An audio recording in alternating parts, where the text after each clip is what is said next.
Nolan Booth, the second most wanted art thief in the world. FBI 요원과 Special Agent John Hartman. 희대의 미술품 도둑이 대치합니다. 거기에 또 다른 여성 도둑이 경쟁에 합류하게 되죠.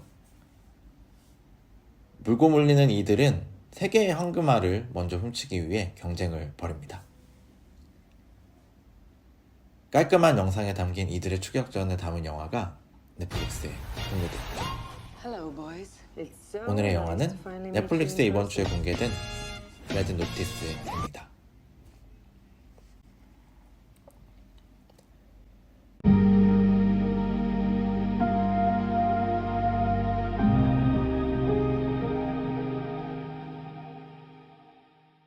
안녕하세요, 레빗구미입니다. 넷플릭스에서 매주 다양한 영화들을 공개하고 있습니다. 최근에 공개된 레드 노티스는 드웨인 존슨, 라이언 레이놀즈, 갤 가돗 같은 가장 인기 있는 배우들이 모두 출연하는 영화입니다. 꽤 기대를 받았던 영화였죠.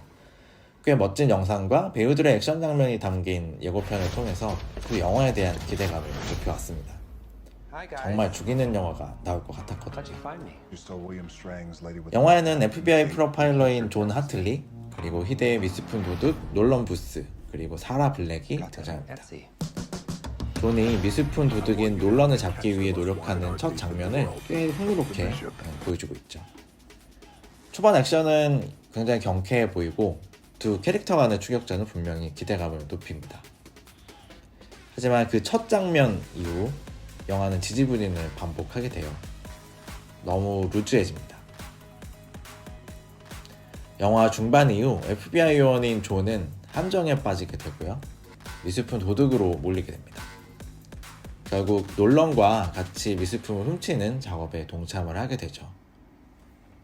그렇게 존이 미술품 훔치는 것에 동참하는 동기는 자신을 함정에 빠뜨린 사라를 잡아서 결백을 밝히기 위함이죠.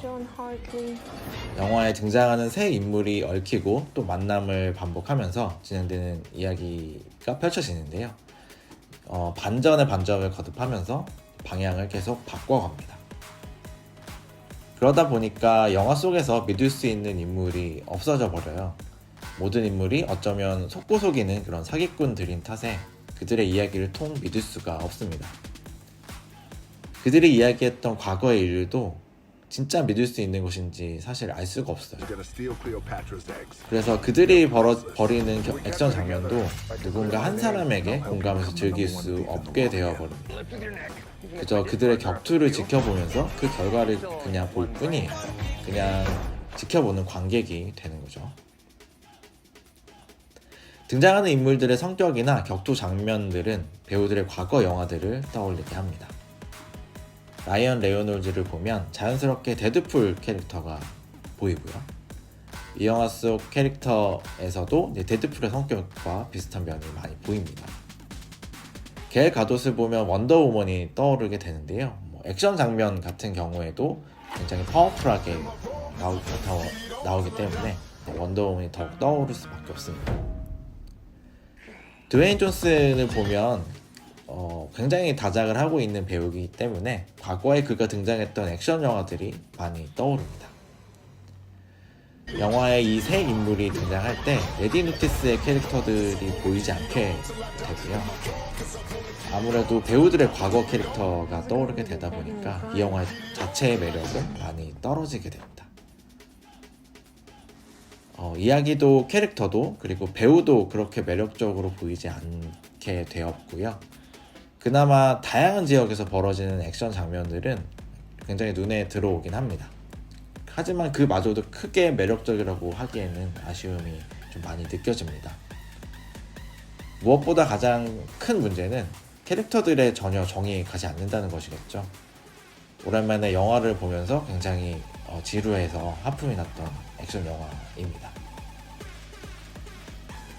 이 영화를 연출한 로슨 마샬 터버는 스카이스크래퍼라는 영화를 연출을 했었고요. 그리고 우리는 밀러 가족이라는 코미디 무비를 연출했던 감독이에요. 잘 아시는 것처럼 스카이스크래퍼도 그렇게까지 성공한 영화는 아니죠. 평가도 그렇게 좋지 않았고 그저 그런 액션 블록버스터 정도로 우리가 알고 있습니다. 어떻게 보면 망작과 평작의 경계 사이에 있는 영화들을 연출한 감독이라고 할 수 있습니다.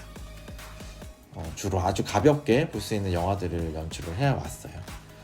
그래서 그런지 모르겠지만 이번 레드 노티스도 굉장히 가볍게만 느껴집니다. 그래서 무척 실망스러운 영화였습니다. 그래도 한 번쯤은 볼만한 킬링타임용 영화 정도는 되니까요. 궁금하신 분들은 넷플릭스에서 한번 찾아보시면 좋겠습니다. 이 영화가 아무래도 반전이 있는 영화 내용이 이어지기 때문에 이 내용이 궁금하신 분들은 빨리 넷플릭스 보시는 게 스포일러를 보지 않고 내용을 알게 될 수 있는 길인 것 같습니다. 오늘의 영화는 레드 노티스였습니다. 제 리뷰꾼이 채널 구독과 좋아요 부탁드리고요. 제 브런치에 오셔서 영화 리뷰들도 읽어주시면 감사하겠습니다. 감사합니다.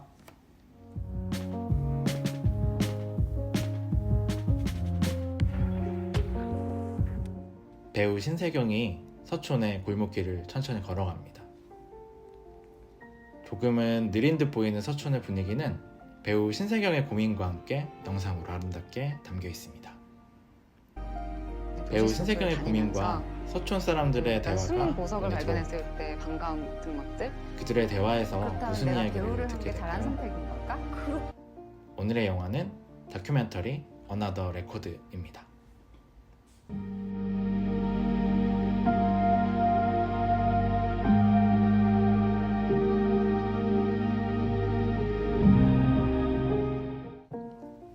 안녕하세요, 레빗꾸미입니다. 다큐멘터리 영화 어너더 레코드는 쉼없이 일을 하며 달려온 배우 신세경의 멈춤을 담는 시네마틱 리얼 다큐멘터리 영화입니다.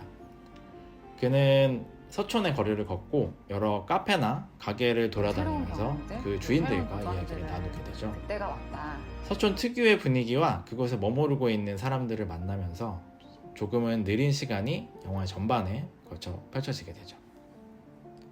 서천은 경복궁의 서쪽에 있는 동네입니다. 조용하고 한적하죠.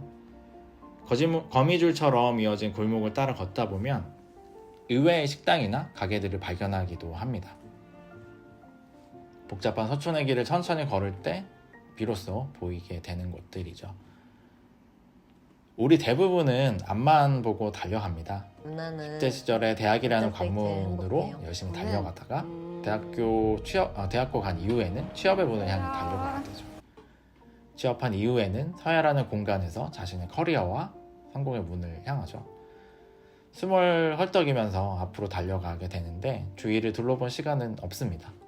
어쩌면 인생은 그렇게 끊임없이 작은 목표들로 열심히 달려가는 것일지도 모르겠습니다. 그래서 많은 사람들이 잠시 멈추는 휴식의 시간을 갖게 되죠. 그렇게 잠깐 그 자리에 멈춰서 머무는 시간은 꽤 중요합니다. 앞으로 달려 나가야 할 것만 같은 무언의 압박 속에서도 지금까지 자신의 모습을 돌아보고 지금 뛰고 있는 이 길이 맞는지를 다시 생각해 보게 되기 때문입니다. 배우 신세경은 아역배우 출신으로 아주 어린 시절부터 연기라는 일을 하며 계속 달려왔습니다. 영화 속 인터뷰에서도 알 수 있듯이 그는 20대 중반까지 계속 일이 바빠 여유로운 시간 속에 머무르지 못했죠. 영화 초반에 신세경 배우가 타로점을 배운 김주우 배우를 만나는 장면이 있습니다. 신세경 배우는 자신에 대한 타로점을 보는데요. 그가 하는 질문은 자신의 미래에 대한 것, 과거에 대한 것, 그리고 주변에 있는 어떤 존재에 대한 마음을 누구와도 비교할 필요가 없고 그러니까 과거, 현재, 미래에 대한 것들을 차례로 비교 물으면서 당할 이유가 자기 자신의 없이 위치를 확인하고 싶어 하는 것이죠. 거기서부터 비롯된 마음이 나를 행복하게 하는 거야.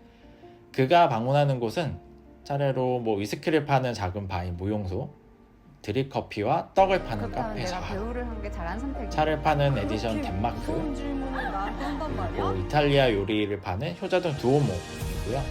중간에 어린 동화 작가인 전희수 군을 만나서 이야기를 나누는 장면도 담겨 있습니다. 그가 만나 대화하는 사람들은 각자의 사연을 가지고 있고 가게마다 어떤 고유의 특성이 있어요. 작은 바인 무용소에서는 오랜 시간 지나면 맛이 깊어지는 위스키를 판매하는데 그거 위스키에 대한 이야기를 나누고요. 여행의 의미도 나누게 됩니다. 카페 자아에서는 쉬지 않고 일해온 사장님의 이야기를 듣죠. 2년 정도 열심히 최선을 다해서 앞만 보고 달려오다가 이제 영업을 종료함으로써 잠시 되게 공간이 쉬어감을 예뻐요. 선택을 하게 됩니다. 그 다음 방문지인 공간이 에디션 좋은 걸 덴마크의 많이 주인은 봤어요. 덴마크 남편과 한국 아내 국제 부부를 만납니다. 그들은 느리고 평화로운 서촌의 분위기와 느리게 걸을 때 보이는 것에 대해서 이야기를 해주죠. 어린 동화 작가 전희수 군을 만난 신세경 배우는 어릴 때부터 달려온 자신과 비교하면서 어린 나이에 일을 하게 된 전희수 군과 일의 의미와 가족 그리고 외부인의 시선에 대한 이야기를 나누게 됩니다. 결국에는 일을 대하는 태도에 대한 것으로 자연스럽게 이야기가 연결이 되죠. 마지막으로 효자동 두오모의 사장님과는 삶의 변화를 이끌어내는 결정과 즐겁게 할 수 있는 무언가를 타인과 나누는 것에 대해서 이야기를 합니다. 사람들을 만나면서 여러 이야기를 나눈 이후에 결국 만나게 되는 건 휴식이라는 것이 이 되겠죠. 공간 때문에 배우 신세경은 앞만 보고 달려오다가 이직을 하고 잠깐의 휴식을 택했어요. 그것이 과연 잘한 선택이었는지를 영화 속 대화를 통해서 보여줍니다. 영화는 서촌의 선물 같은 모습을 배우 신세경의 뒤를 따라 같이 걷는 느낌을 주면서 진행이 됩니다. 그래서 어느 순간에는 같이 이야기를 하고 그 자리 옆에 관객이 앉아 있는 것 같은 착각을 주게 되죠.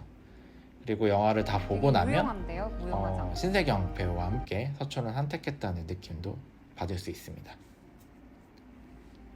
영화에는 극적 순간 같은 것은 담기지 않았습니다. 그저 우리가 일상에서 누군가와 만나서 이야기를 나누는 그런 느낌을 주게 되죠.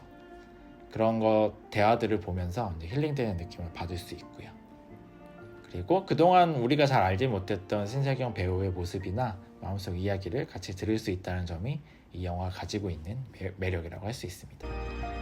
이 다큐멘터리를 연출한 김종관 감독은 현실적이지만 조금은 관객들의 마음에 다가가는 감성적인 연출을 잘하는 감독이죠. 그가 연출한 더 테이블, 조제, 아무도 없는 곳 같은 영화들을 통해서 감독이 가진 고유의 감성을 잘 느낄 수 있는데요. 그 감성을 그대로 가져와 다큐멘터리 영화 어나더 레코드에 담았습니다. 아름다운 서천의 풍경과 분위기가 담겨 있고요. 그리고 신세경 배우의 고민과 함께 서촌의 풍경을 같이 담았기 때문에 좀 흐뭇한 마음으로 계속 지켜보게 만드는 매력이 있는 영화입니다. 다큐멘터리 영화 어나더 레코드는 OTT 서비스인 시즌에 단독으로 공개가 되어 있고요. 보고 싶으신 분들은 시즌 어플리케이션에서 접속을 해보시면 좋을 것 같습니다. 오늘의 영화는 어나더 레코드였습니다. 제 레빗꾸미 채널 구독과 좋아요 부탁드리고요. 제 브런치에 오셔서 영화 리뷰들도 읽어주시면 감사하겠습니다. 감사합니다.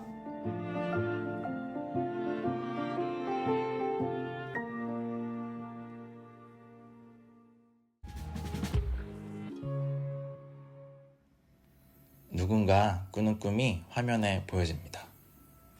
누군가의 독백으로 무슨 일이 벌어졌는지 설명하지만 완전히 이해하기는 어렵습니다. 그 설명이 끝나면 한 소년의 모습을 비춥니다. 바로 아트레이데스 가문의 공작 아들인 폴이죠. 오늘의 영화는 듄입니다.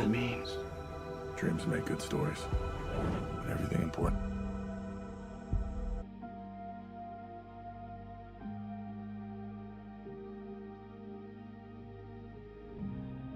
안녕하세요, 레빗꾸미입니다. 1960년대 후반에 프랭크 허버트가 출간한 소설 듄을 원작으로 하는 영화 듄은 폴과 주변 인물들을 중심으로 방대한 서사의 시작을 차근차근 보여줍니다. 영화 듄은 아직 실현되지 않은 미래에 대한 이미지 때문에 고뇌하는 폴과 그가 속한 아트레이데스 가문의 이야기를 담습니다. 우리는 매일 자신의 미래에 대해 생각합니다. 현재를 살면서 과거에 대한 생각도 떠올리지만 미래의 모습도 떠올리게 되죠. 아직 벌어지지 않은 일들을 상상하며 현재 아직 벌어지지 않은 무수한 가능성에 대한 이미지를 만들어갑니다. 그 이미지 안에는 긍정적인 모습도 있고 부정적인 모습도 있어요. 그런 단편적인 미래에 대한 이미지들은 계속 머릿속에 수시로 떠오르며 미래로 걸어가는 길에 영향을 줍니다. 그렇게 무수한 생각을 하다 보면 그 이미지들은 무의식에 묻히고 때로는 꿈의 형태로 형상화됩니다. 그 무의식 깊은 곳에 저장된 미래의 모습은 조금씩 현실이 되어가죠. 실제로 자신이 꿈꾸던 미래의 모습과는 다를 수도 있고요. 또 같은 방향으로 실현될 가능성도 있습니다. 사실 상상 속의 미래가 실현되기 전까지는 미래로 한 발짝 나아가기까지 두려움과 기대가 같이 공존합니다. 아직 오지 않은 미래란 그런 것이죠. 영화 속 폴은 매일 밤 꿈을 꿉니다. 미래의 누군가와 함께 있는 것을 보고 자신이 죽은 모습이나 누군가와 싸우는 모습이 계속 그를 괴롭힙니다. 그의 어머니인 레이디 제시카는 특별한 목소리로 상대방을 조종할 수 있는 베네 게세리트라는 조직의 사람입니다. 그가 가진 능력은 아들인 폴에게까지 유전되어 전달되었지만 아직 완전히 발현되지는 않았죠. 폴의 아버지인 레토 공작은 좋은 리더로서 인정받고 있는 인물입니다. 그의 라이벌이라고 할 수 있는 하코넨 가문과 적대적인 관계를 유지하고 있는데요. 어느 날 황제의 명령으로 하코넨이 통치하고 있던 아라키스라는 행성을 관리하게 됩니다. 우주여행에 필수적으로 필요한 물질인 스파이스라는 물질을 대량으로 생산할 수 있는 곳이기 때문에 중요한 곳이죠. 대부분이 사막으로 이루어진 척박한 행성에 살고 있는 원주민 프레맨들과 좋은 관계를 유지하면서도 황제의 명을 제대로 따라야 하는 레토의 임무는 어렵게만 느껴집니다. 이번 영화 듀운에서 집중하는 건 몰락해가는 아트레이데스 가문과 그 상황을 견디며 앞으로 나아가는 폴의 모습입니다. 그가 보는 환영이나 꿈은 미래에 그가 가야 할 방향을 제시해주지만 실제로 그 이미지들이 현실이 될지는 알 수 없죠. 그래서 폴이 환영을 볼 때 그의 모습은 두려움 속에 가득 차 있습니다. 영화 속에서 폴은 아라키스의 원주민들인 프레맨들에게 리산 알가입이라는 메시아로 인식됩니다. 하지만 프레맨 쪽 인물인 스틸가나 카인즈 박사 같은 인물조차 폴이 진정한 메시아인지에 대해서 의구심을 가지고 있죠. 폴 자신도 그 자신이 메시아 같은 대단한 존재가 될 거라고 생각을 하지 않습니다. 사실 폴이 가진 능력은 대단하지 않아 보입니다. 개인 전투 능력도 떨어지고 목소리 조정 능력도 떨어지죠. 정치적인 역량도 아버지 레토에 미치지 못합니다. 아직 소년이기 때문이죠. 하지만 그에게는 무한한 성장 가능성이 존재합니다. 반대로 실패할 가능성 역시 존재합니다. 영화 듀운에서 가장 중요한 건 바로 그 폴이 가진 가능성입니다. 폴이 가진 가능성은 객관적으로 보면 별 볼 일 없어 보이는데요. 그가 보는 환영과 꿈에서도 그는 대단한 능력을 보여주진 않습니다. 심지어 누군가에게 죽임을 당하거나 아니면 자신이 종교전쟁을 지휘하는 지도자로 등장하는 등 부정적인 모습들이 꽤 포함이 되어 있죠. 이런 상황에서 실제로 아트레이데스 가문은 하쿠네 남자의 공격을 받고 완전히 몰락의 길을 걷게 됩니다. 하지만 폴은 자신을 돕는 사람들과 한 줄기 빛이 있는 희망을 찾기 위한 길을 포기하지는 않습니다. 그저 자신만의 결정을 끊임없이 해 나가게 되죠. 영화 중간중간에 폴이 보았던 미래에 대한 환영과 이미지는 영화 후반에서 실제로 이루어지기도 하고 알고 있던 이미지와는 다르게 나타나기도 합니다. 결국 아무리 자신에게 미래의 환영들이 많이 보였다고 하더라도 그 이미지에 얽매일 필요가 없다는 것을 영화는 지속적으로 이야기하고 있어요. 이후의 모든 여정과 운명은 정해진 것이 아니고 폴 스스로 경험하면서 결정해 나가야 한다는 것을 계속 분명하게 이야기하고 있는 것이죠. 단단하고 신뢰로 가득한 조직이 다른 집단에 의해 무너지는 모습은 영화 속에서 스펙터클한 영상에 담겨 있지만 그 무자비한 공격으로 인한 상실감을 관객에게 그대로 전달하게 됩니다. 그 어려운 상황에서 폴이 어떤 길을 갈지 궁금하게 만들죠. 스파이스라는 귀중한 강물이 가득한 아라키스는 척박한 땅입니다. 그곳의 원주민인 프레맨들은 원래 그들이 살던 땅을 외부 존재에게 착취당하는 그런 집단이 되고 말아요. 마치 현재 아프리카가 제국주의 시대에 식민지화 되었던 것처럼 외부 존재에 의해 그들의 땅에 귀중한 것을 빼앗기고 이용당합니다. 그들의 메시아로 등장한 폴은 프레맨과 동화하는 선택을 하게 돼요. 적박한 땅에서 다시 시작하기로 한 거죠. 그럼 왜 폴은 그렇게 선택을 해야만 했을까요? 이번 듀운에서는 다 설명이 되진 않습니다. 그곳을 벗어나서 좀 더 나은 환경에서 다음을 기약할 수 있었는데도 그는 사막으로 향하죠.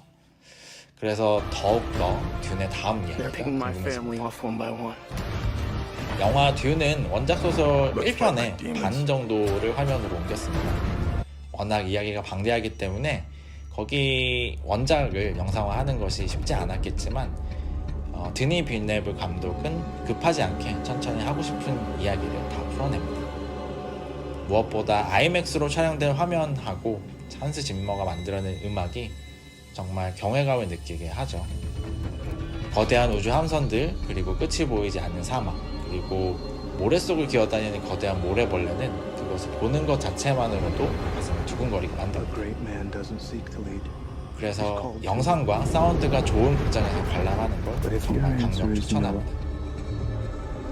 영화에서 폴 역을 연기한 티모시 샬라메의 연기가 정말 눈에 띕니다. 정말 대단한 연기를 보여주고 있고요. 여리여리한 몸을 가졌지만 점점 날카로워지는 모습을 보이는 연기를 하고 있어요. 완전히 폴로 이제 거듭난 연기를 하고 있죠. 그래서 이 영화가 가지게 된 신비하고 압도적인 그 감정 자체는 티모시 샬라메의 연기가 만들어놨다고 해도 과언이 아닐 정도입니다. 영화 듀운의 흥행이 어느 정도 성공을 거둔다면 아마 속편이 만들어질 것으로 보입니다. 황제의 음모, 베네 게세트의 활동, 아라키스와 폴의 모습 같은 여러가지 풀어내지 못한 이야기를 빨리 볼 수 있었으면 좋겠습니다. 오늘의 영화는 듀운이었습니다. 제 레빗구미 채널 구독과 좋아요 부탁드리고요. 제 브런치에 오셔서 여러 영화 리뷰들도 읽어주시면 감사하겠습니다. 감사합니다.